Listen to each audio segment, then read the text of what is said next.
Hello friends, welcome back. మన previous వీడియోస్‌లో మనము ఎక్సెల్ ఇంట్రొడక్షన్ తెలుసుకున్నాము. కానీ నేనొక విషయం చెప్పడం మర్చిపోయినాను. ఒకటొచ్చేసి formula bar and second one వచ్చి వర్క్ బుక్ గురించి. ఇప్పుడు చూడండి, నేనొక నంబర్ ఇస్తాను.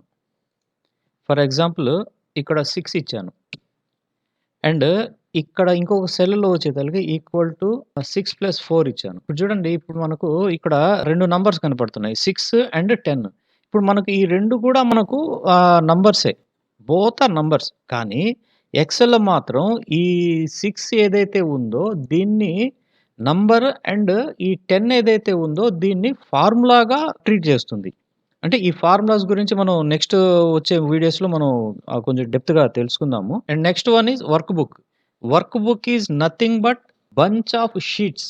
అంటే బంచ్ అంటే మనం ఎన్నైనా ఉండొచ్చు. More than 1. 1 అయినా ఉండొచ్చు. 1 కన్నా ఎక్కువైనా ఉండొచ్చు. అది ఎన్నైనా ఉండొచ్చు.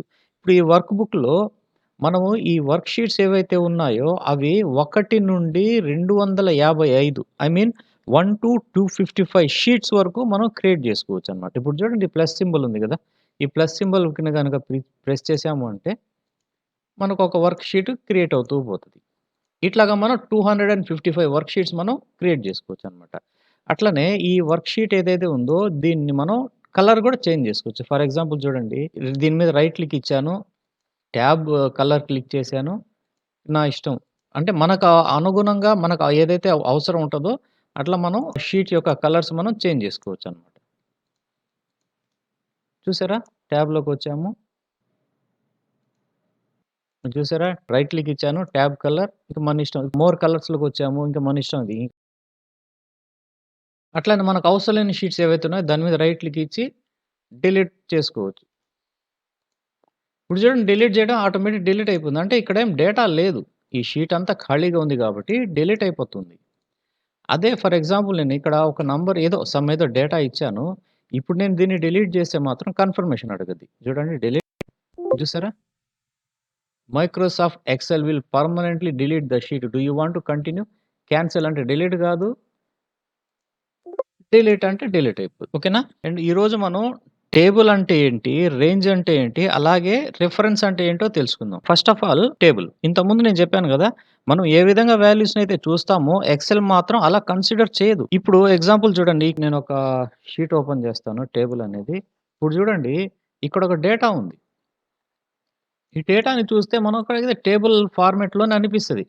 కానీ ఇది టేబుల్ అయితే కాదు. ఇది జస్ట్ ఎక్సెల్ దీన్ని వాల్యూస్ లాగే ట్రీట్ చేస్తది. అలా కాకుండా దీన్ని ఒక టేబుల్ ఫార్మాట్‌లో కావాలి అంటే, మనం దాన్ని టేబుల్ ఫార్మాట్‌లో కన్వర్ట్ చేసుకోవాలి. ఈ టేబుల్ ఫార్మాట్‌లో కన్వర్ట్ చేయాలంటే ఒక విషయం గుర్తుపెట్టుకోవాలి మనం. ఎంటైర్ ఈ వర్క్ బుక్‌లో ఏదైతే మనకు టేబుల్ ఫార్మాట్‌లో కావాలో అవి మాత్రం మెర్జ్ అయ్యి ఉండకూడదు. ఇప్పుడు చూడండి, ఫర్ ఎగ్జాంపుల్ నేనొక డేటా చూపిస్తాను. ఇప్పుడు ఇదే టేబుల్‌ని డూప్లికేట్ షీట్ చేసుకున్నాను. ఇప్పుడు దీన్ని నేను టేబుల్ ఫార్మాట్‌లోకి కన్వర్ట్ చేస్తాను. చూసారా? ఫర్ ఎగ్జాంపుల్ ఇక్కడ చూడండి, ఏ ఉంది గదా! ఈ ఏ ఏదైతే ఉందో ఈ 3ని, ఈ 4ని మెర్జ్ చేసుకొని ఒక్క సెల్‌గా క్రియేట్ అయిందనమాట. అదే నేను ఇక్కడ చూడండి, బి ఇది గూడా అట్లనే. సి అట్లనే. అదే ఇప్పుడు చూడండి, నేనిక్కడ టేబుల్ ఫార్ములా క్రియేట్ చేశాను గదా! ఇప్పుడు ఇక్కడ చూసారా? 3 సెపరేట్ అండ్ 4 సెపరేట్. ఇప్పుడు అదే ఇక్కడ చూడండి, ఐడీ నంబర్‌లో 3, 4 2 మెర్జ్ అయ్యున్నాయి. And B 3, 4. ఇప్పుడు సి చూడండి. ఇదొక్కటి మనం గమనించుకోవాలి.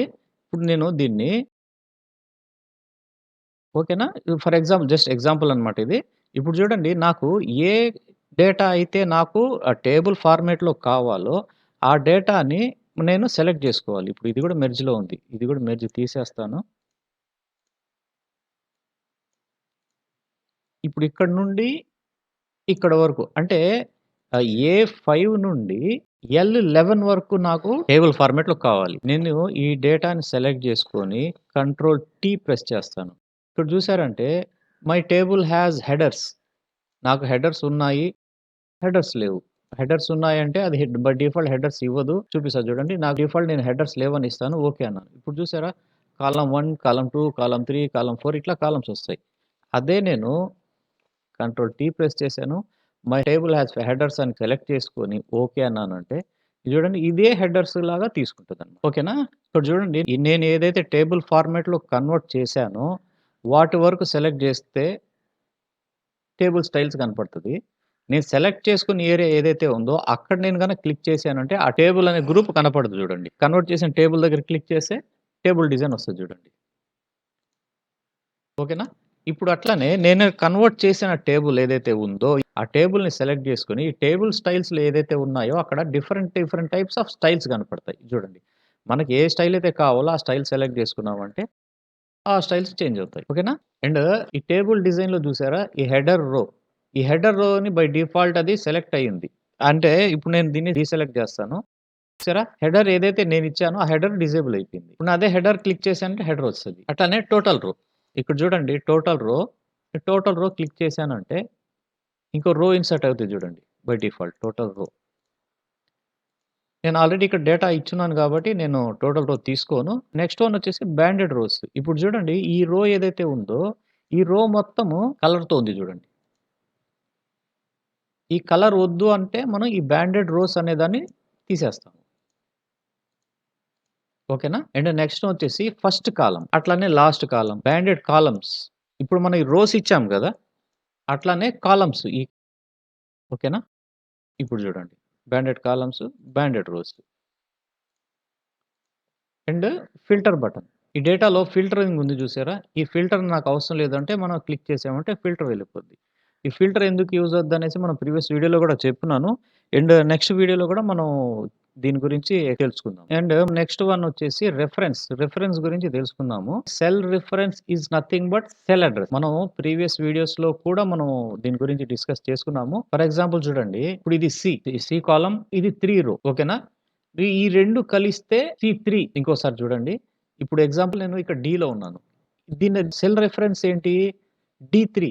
ఈ డి3ని మనం ఎలా ఐడెంటిఫై చేస్తామంటే కాలమ్ డి ఏదైతే ఉందో ఈ డి హైలైట్ అయింది చూసారా? ఈ డిని, ఈ 3ని కలిపి ఒక సెల్‌గా మనం గుర్తిస్తాం. ఈ సెల్ రిఫరెన్స్ వచ్చేసి డి3. ఇప్పుడు ఒక చిన్న డేటా చేద్దాం ఇక్కడ 1, 2, 3, 4 అండ్ 5 ఇచ్చాను. అట్లానే ఇక్కడికొచ్చి 2, 3, 4, 5 అండ్ 6 ఇచ్చాను. ఇప్పుడు ఇక్కడున్న ఈ 2 వాల్యూస్‌ని మనము కాలిక్యులేట్ చేయాలి అంటే మనం ఎలా చేస్తాము? మన ఏ సెల్‌లో అయితే మనకు డేటా కావాలో ఆ సెల్‌లోకొచ్చేసి 1+2 ఇలా చేస్తాం. 2+3 ఇట్లా మనం డేటా చేస్తామనమాట. ఇప్పుడు ఇక్కడ చూడండి నేను ఏది ఇచ్చినా కూడా ఆ డేటా యాజ్ ఇట్ ఈజ్ అట్లనే ఉండిపోతుంది. అదెందుకు అలా ఉంటుంది అంటే ఎక్సెల్‌లో మనం ఏ డేటా ఇచ్చినా కూడా అది ఒక వాల్యూ లాగానే ట్రీట్ చేస్తది తప్ప అది ఫార్ములా లెక్కలో తీసుకోదు. ఫార్ములా లాగా తీసుకోవాలి అంటే ఫస్ట్ ఆఫ్ ఆల్ మనము ఈక్వల్ టు పెట్టాలి. ఈక్వల్ టు పెట్టి మనకు 1+2 చూసారా 3 అట్లనే ఈక్వల్ టు 2+3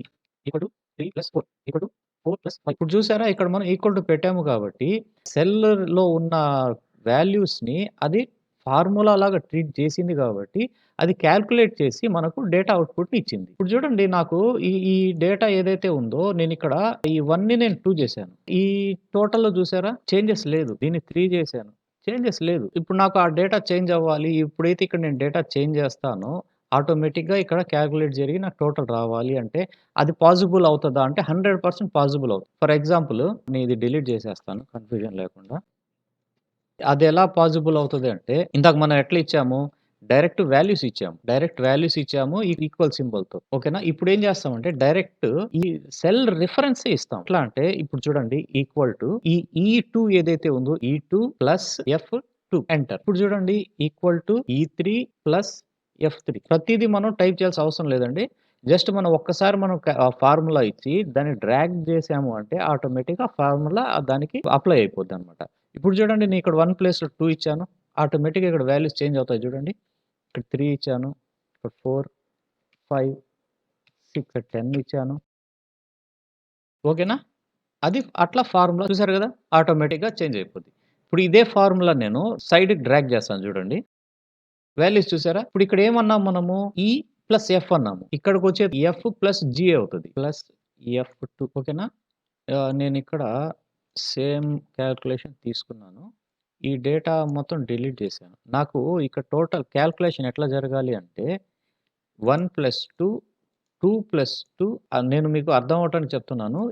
ఈ2 ప్లస్ ఎఫ్2 అట్లనే ఈ3 ప్లస్ ఎఫ్2 ఇట్లా ఉండాలి అంటే మనము రిఫరెన్స్ ఇచ్చుకుంటాం. ఆ డేటా అలానే ఉండాలి అంటే చూసారా? ఇప్పుడు 1+2 = 3 అయింది. ఈ సెల్ ఖాళీ ఉంది కాబట్టి దీన్ని 0గా తీసుకుంటది. 3 + 0 = 3 అట్లా 0గా తీసుకుంది. ఇప్పుడు దీన్ని ఈ 1 + 2 ఈ 2 + 2 ఈ 3 + 2 ఇట్లా జరగాలి అంటే ఈ సెల్‌ని మనం లాక్ చేయాల్సొస్తదనమాట.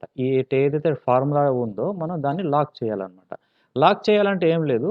దీన్ని మనం ఎప్పుడైతే దీన్ని డ్రాగ్ చేస్తామో ఆటోమేటిక్‌గా ఇప్పుడు ఎగ్జాంపుల్ చూడండి. F2 ఇక్కడ F3 వచ్చింది కదా! F3, F4 ఈ F3, F4 ఏవేదైతే ఉన్నాయో అవి అట్లా లేకుండా అది లాక్ అయిపోవాలనమాట. దానికేం లేదండి. జస్ట్ మనం ఇక్కడికొస్తాము. F2కి ముందర డాలర్ సింబల్, Fకి 2కి మధ్యలో ఒక డాలర్ సింబల్. ఇప్పుడు చూడండి దీన్ని నేను డ్రాగ్ చేశాను అంటే వాల్యూస్ మారాయి చూడండి. ఇప్పుడు చూడండి 1 + 2 = 3, 2 + 2 4, 3 + 2 5, 5 + 2 7. ఇట్లాగా మనం సెల్‌ని మనం లాక్ చేసుకోవచ్చనమాట. ఓకేనా? ఇప్పుడు దీన్ని రిలేటివ్ అంటాము. ఏదైతే మనం ఫార్ములాని మనం లాక్ చేసామో సెల్‌ని దాన్ని అబ్సల్యూట్ అంటాం. ఈ అబ్సల్యూట్ గురించి మనం ఇంకొంచెం నెక్స్ట్ వీడియోలో ఇంకొంచెం డెప్త్‌గా తెలుసుకుందాం. సిద్ధం సాయి రమ్య గారు కామెంట్ చేశారండి. బ్రో ఇన్‌స్టాలింగ్ ప్రాసెస్ నుండి చెప్పవా ప్లీజ్. సాయి రమ్య గారు ష్యూర్ అండి. తప్పకుండా చెప్తాను. నేను మీకు రిప్లై కూడా ఇచ్చున్నాను. ప్రెజెంట్ మనము ట్యుటోరియల్స్ స్టార్ట్ చేసాం కదా! ఇది కంప్లీట్ అయిన తర్వాత నేను ఈ యొక్క వీడియో నేను తప్పకుండా చేస్తాను. Keep watching and keep commenting. Thank you very much. ఈ వీడియో మీకు నచ్చినట్లయితే లైక్ చేయండి, షేర్ చేయండి, సబ్స్క్రైబ్ చేయండి.